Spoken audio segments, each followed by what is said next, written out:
KPBS On Demand is supported by UC San Diego's Art Power, presenting cellist Joshua Roman, performing from his album Immunity, alongside music by J.S. Bach and more. Sunday, June 22nd at UC San Diego's Epstein Family Amphitheater. Reserve your tickets at artpower.ucsd.edu. Officials say California will not accept new unemployment claims for the next 2 weeks. The state announced the 2-week pause on Saturday. Nearly 600,000 Californians are stuck in a backlog of unprocessed unemployment claims. The state's Unemployment Development Department has been hampered throughout the pandemic by outdated technology that's now been overwhelmed by an unprecedented wave of unemployment claims.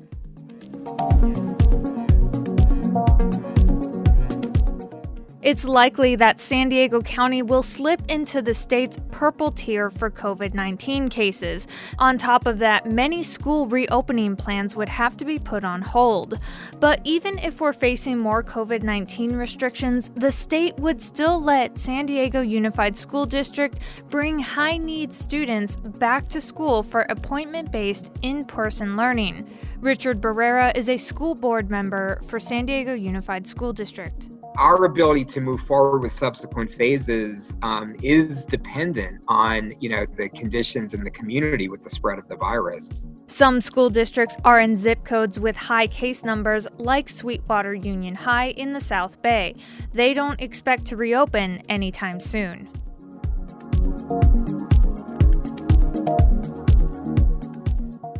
Home prices in California continue to go up even as the economy is battered by the pandemic.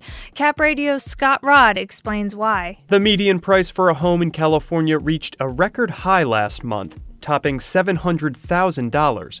There are a few reasons prices keep going up. Mortgage rates have dipped below 3%, driving more buyers into the market, but inventory remains limited. Ryan Lundquist is a real estate appraiser and market analyst in Sacramento. He says sellers are at an advantage. The winners are people who are downsizing, buying something smaller and pocketing the equity, or moving out of state into a lower priced market. But it puts some buyers at a disadvantage. People who have lower paying jobs and who really, can't get into the neighborhood that they want. Only 2 counties in California, Mono and Glen, saw median prices drop in August. That was Cap Radio's Scott Rodd. On a Monday, September 21st, it's San Diego News Matters from KPBS News, a daily morning news podcast powered by everyone in the KPBS newsroom. I'm Annika Colbert. Stay with me for more of the local news you need to start your day.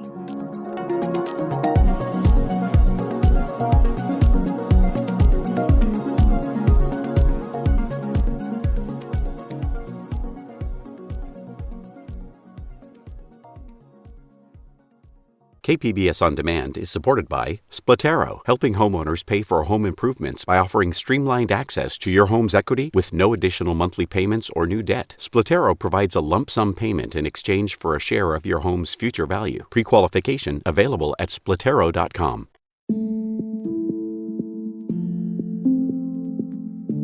Elected officials reviewed the audit findings of San Diego County's Regional Transportation Planning Agency last week. The audit was done by an independent performance auditor.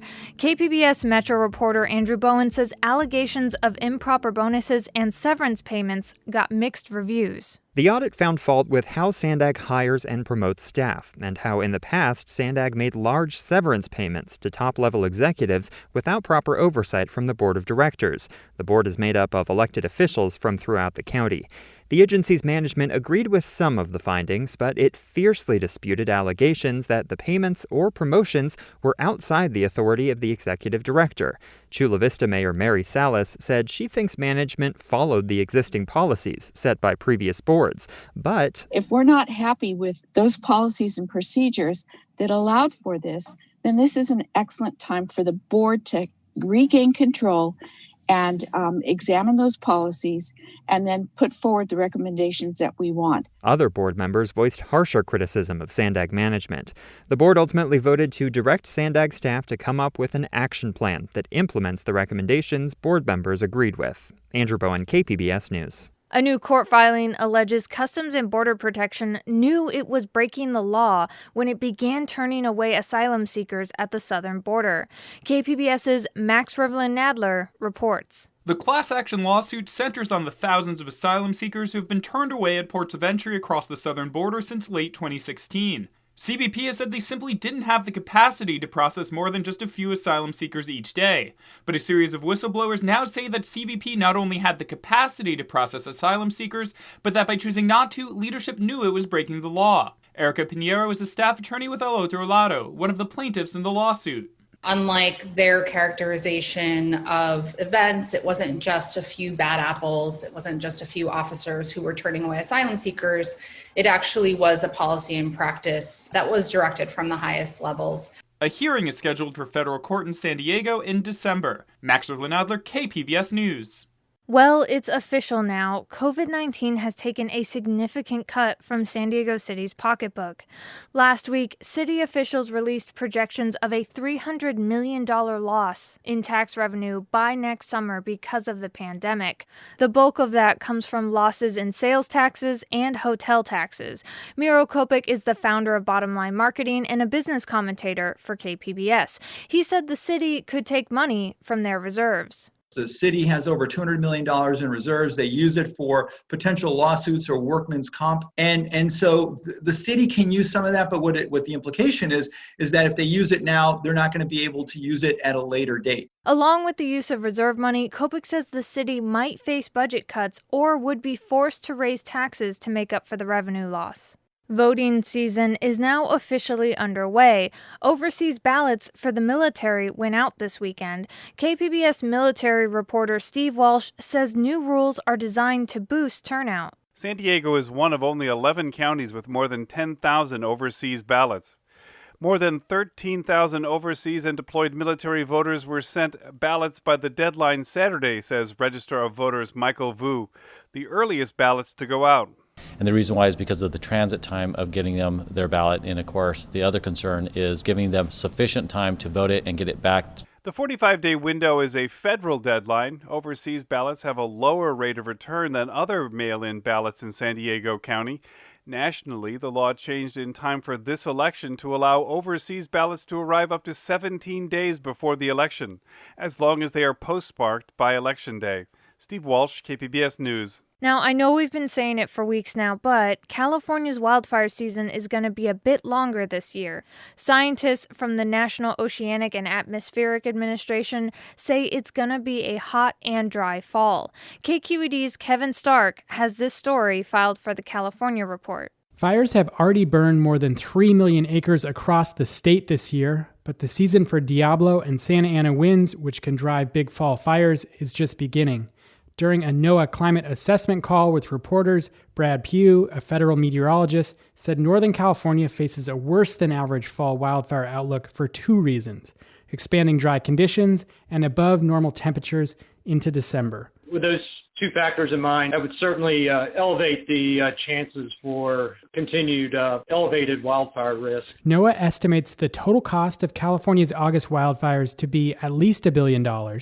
For the California Report, I'm Kevin Stark. UC Berkeley is opening a new place for scientific study of psychedelics. KQED's Laura Clivens talked to one of the center's co-founders, journalist Michael Pollan. When Pollan told friends he was co-founding a center to study psychedelics at UC Berkeley, he heard the same response a lot. They always thought Berkeley would be the first place to have a psychedelic study center. But Berkeley isn't the first. Although psychedelics like LSD and psilocybin have been outlawed nationwide for roughly 50 years, recent studies have shown the drugs, coupled with therapy, are particularly effective in treating some mental health problems. For example, the nonprofit MAPS, based in Santa Cruz, is currently in late-stage human trials on the use of MDMA, or ecstasy, to treat PTSD. Johns Hopkins is studying psilocybin to treat addiction and severe depression. Berkeley Center will instead focus on how psychedelics affect the brain. The work that isn't getting done in this country to that extent is looking at what psychedelics, such as psilocybin, have to teach us about the mind. about things like creativity, consciousness, cognition, emotion. The center will also train people to be guides or facilitators for psychedelic research and therapies. For the California Report, I'm Laura Clivens. A farm in the South Bay wants to help more people in their community get access to affordable produce and flowers. KPBS's Max Rivlin-Nadler reports about the farm's unique business structure and how it could help promote more urban agriculture. On a Tuesday afternoon, the Pishka farm stand is open for business. Like some flowers? It's one of the few places where people can buy fresh fruit and veggies directly from a farmer in the South Bay. Perfect. Thank you. While smaller farms are typically owned by families who often manage their workers, Pishka Farms is different. The workers are the ones who own it. Everyone's a leader here, or that's how worker co-ops typically are. We all have a decision on our production. We have that control, that immediate control. We decide what to do as a collective and how to proceed as a business. Jose Alcaraz grew up in San Isidro.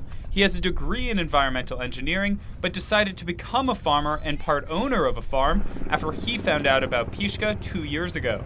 I found this place and I just never left. Around a mile from the border, the ocean, and the desert, Pishka sits in the Tijuana River Valley. The year-round growing season means farmers can pack in a lot of produce inside its small footprint and experiment with what will flourish and what won't. This is where we do all our seedlings. We got some beets, some fennel. Leonard Vargas is a third-generation farmer in Southern California. Vargas started the farm in 2017 with the idea of making fresher food available to communities that lack access to it. Really, one of the things that we wanted to do was start to provide vegetables to some of those communities that are in food deserts. This gives us kind of a real close proximity to that, so we can start to move that into those communities, particularly in the South Bay, seems to be struggling with that. Shortly after Vargas began leasing the land from the county, he was joined by Cristina Juarez, who's from Tijuana. The farm, like the surrounding area, is bilingual. Together, they realized that a workers' cooperative was the best way forward for the farm. Creo que se puede hacer un trabajo con más corazón. She said, I believe you could do work with more heart, when you feel equal to the other person, when you don't expect orders from them, when you feel like they won't scold you because something is different. And so you're putting your heart and your soul and your knowledge into something.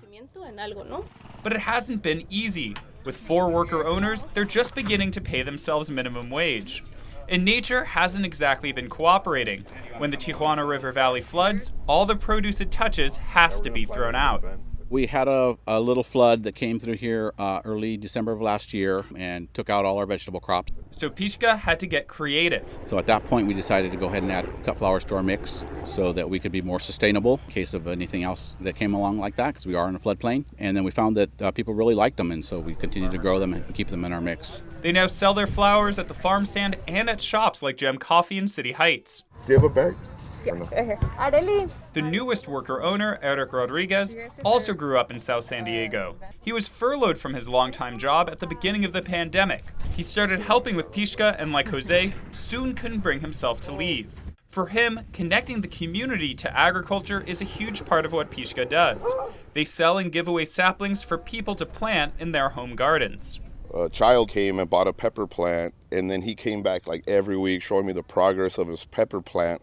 And then finally, when he harvested the pepper plant, he ate it. And I was just, I was just so into it, and that he was so into it. Pishka, whose farm stand is open Tuesday, Friday, and Saturday afternoons in the South Bay, is hoping to kick off a local urban farming movement following the worker cooperative model, especially among people of color. We're an example to other POC that they can be part of a business and part of an industry, because whether we want to or not, we're still part of the system, but in our own way, with our ownership, and it feels really good. And I feel a lot more people, more farmers should definitely feel that. Max Rivlin-Nadler, KPBS News. Coming up on the podcast, our partners at Cap Radio talk to California Attorney General Xavier Becerra, specifically about his more than 100 lawsuits filed against the Trump administration. That's up next, after this break.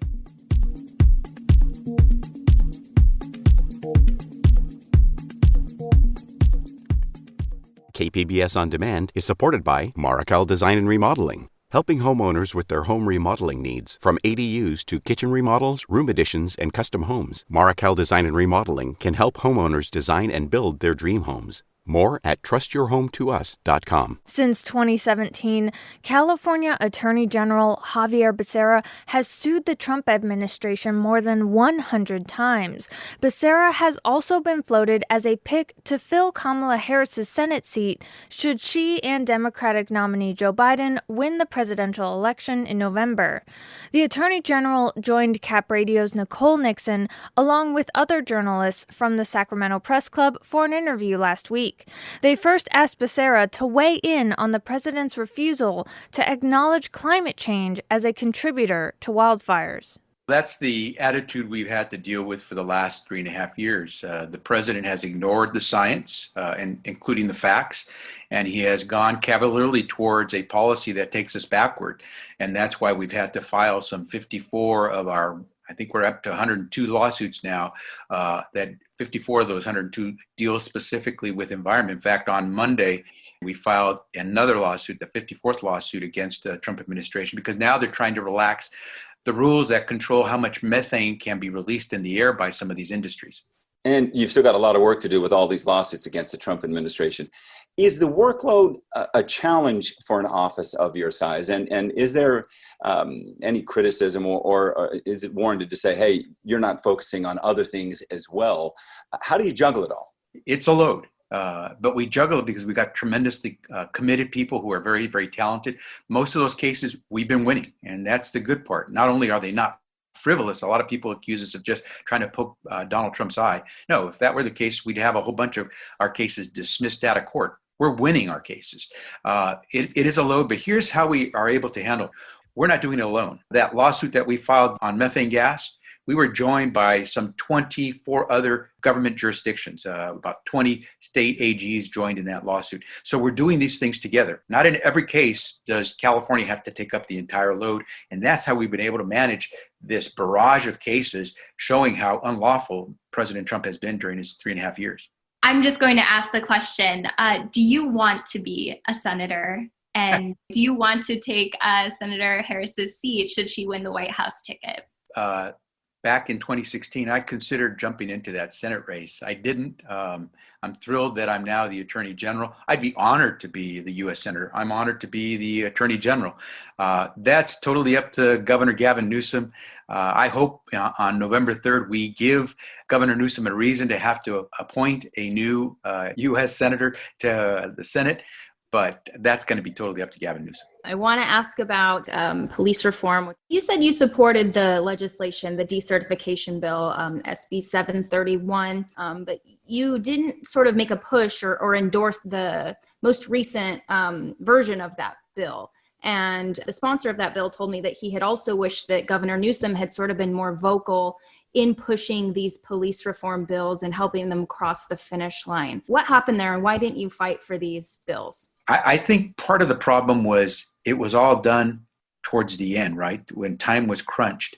We are for a process to provide the certification and decertification of our peace officers, hundreds of thousands of them, by the way, in the state of California. But we want to make sure it's done right. And so we didn't agree with everything that was being proposed. And we put out there what we thought could work. We've also made it, by the way, very clear what we think will not work and will be more costly and burdensome than productive. And so we're prepared to engage today, tomorrow, as we were yesterday, in coming up with a solution that works. That was California Attorney General Xavier Becerra speaking with Cap Radio's Nicole Nixon and other journalists with the Sacramento Press Club. That's it for the podcast today. Thanks for listening.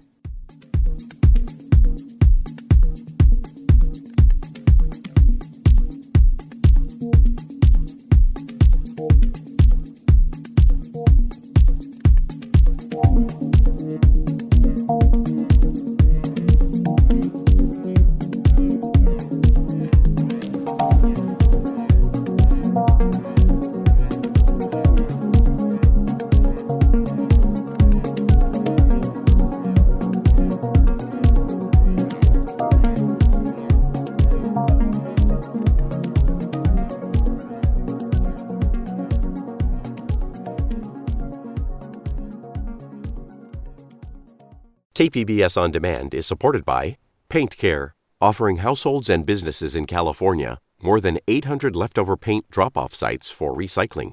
Quantities of 100-plus gallons of paint may qualify for a large volume pickup. Learn more at paintcare.org.